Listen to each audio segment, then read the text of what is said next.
Hi guys, myself Prasam Chopra this side, and today we are gonna talk about IBPS PO mains. I gave IBPS PO mains on 5th of November. I made a video on exam analysis, but I didn't upload just because I was totally shattered. I couldn't understand what was going in my mind. मतलब भटक सा गया था मैं, मेरे को कुछ नहीं समझ आ रहा था कि क्या हुआ है आज, क्या नहीं हुआ।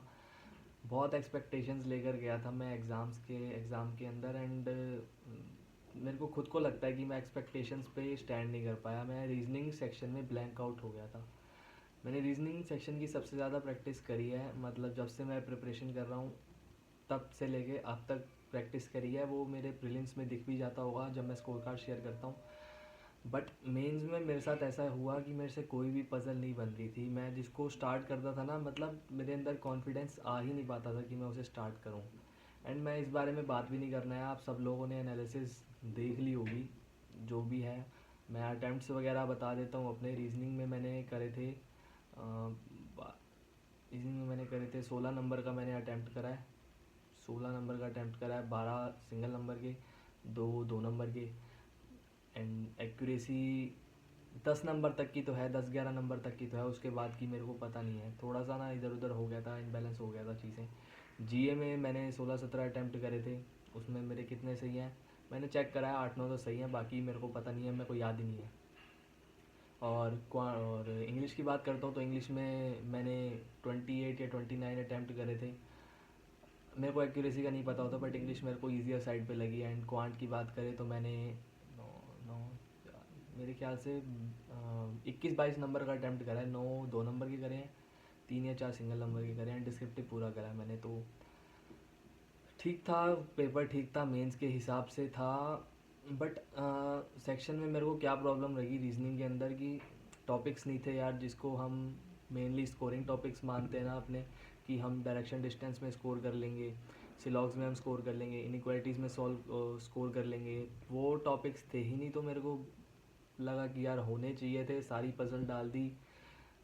जिस जो प्रैक्टिस नहीं करके गया उस, मतलब प्रैक्टिस हर कोई करके गया है, जो स्ट्रॉन्ग पार्ट नहीं है जिसका, वो क्या करेगा, वो तो सेक्शनल भी कट ऑफ नहीं क्लियर कर पाएगा।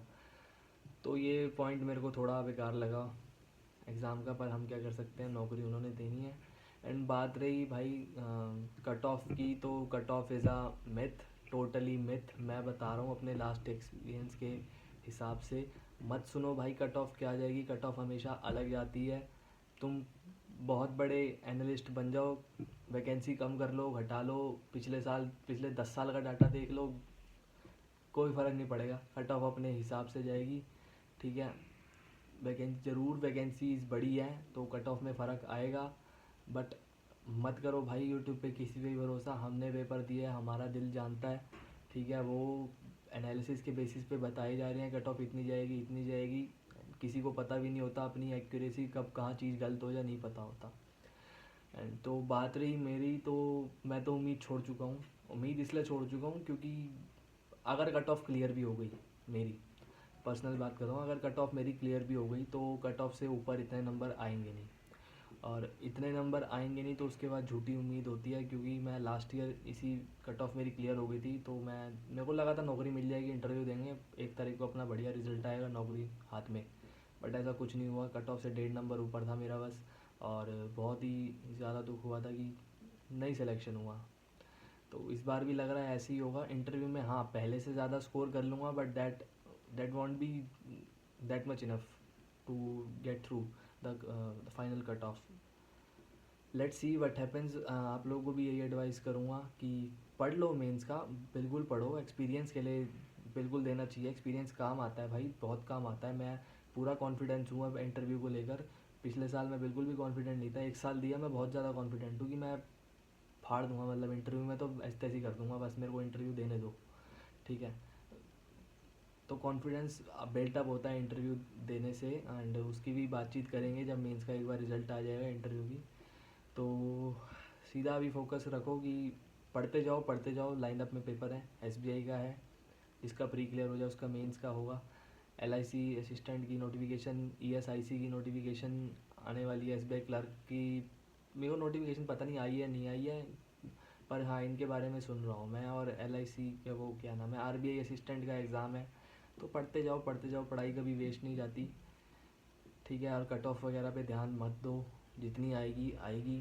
कट ऑफ के बाद भी ध्यान मत देना कि तुम्हारा फाइनल सिलेक्शन होगा नहीं होगा। मैं बताता हूँ कि भाई, मैं इतनी उम्मीदें लगा कर बैठा था ना कि पिछले साल ये लोग बोल रहे हैं 10,000 वैकेंसी चली जाएगी, इतनी वैकेंसी चल इतनी पहुँच गई है, 8:30 पहुँच गई है, 9:30 पहुँच गई है, 10,000 पहुँचने वाली है, जिसका कम नंबर है उसका भी सिलेक्शन हो जाएगा। सब धोखेबाजी है भाई, क्या बताऊँ। मेरा पिछले साल इतना मूड ख़राब हुआ था ना, मैं मतलब इतने दिनों तक एक शेल में चला गया था, 7-8 दिनों तक, कि हुआ क्या है ये सब। तो अपने आप को ही नुकसान देने वाली बात है। अब जो हो गया एग्ज़ाम में, आप उसे बदल नहीं सकते हो, इम्प्रूव कर सकते हो बस उससे। मैं भी वही करूँगा, आप लोग भी वही करिए, ठीक है। All the best. जो भी रिज़ल्ट आएगा, जिसका भी रिज़ल्ट आएगा बता देना, जैसे भी आएगा सब झेला जाएगा भाई। सब कहने की बातें हैं कि मैं टूट जाऊँगा, ये हो जाऊँगा, लेकिन हमें फ़ाइट बैक करना होता है और हम कर लेंगे, सीधी बात यही है। तो बस चलता हूँ, इतना ही कहना था कि अटेम्प्ट्स वगैरह बताने थे। पिछली वीडियो डाली नहीं, इसमें बता दी। अब रिज़ल्ट के दिन बात करेंगे इसके बारे में। के बारे